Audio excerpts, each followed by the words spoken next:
Tim Laskar Wongkito Sriwijaya FC mulai melakukan latihan taktik jelang hadapi babak lanjutan kompetisi Liga 2 melawan 3 klub kuat, yaitu Persis Solo, Rans Cilegon United, dan Persiba Balikpapan.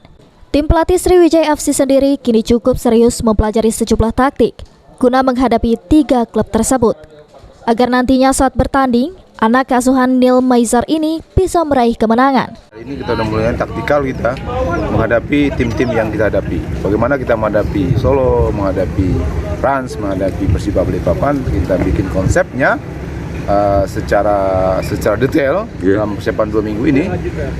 Kita nunggu awalnya tanggal berapa. Yang penting kita udah mempelajari masing-masing. Diungkapkan oleh Neil Maizar, secara umum materi tim khususnya Persiba saat menghadapi uji coba dahulu di Jakarta dengan Sriwijaya FC sama saja tidak ada perubahan.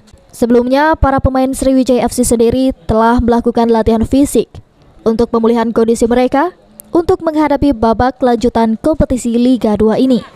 Firman Hidayat, PAL TV.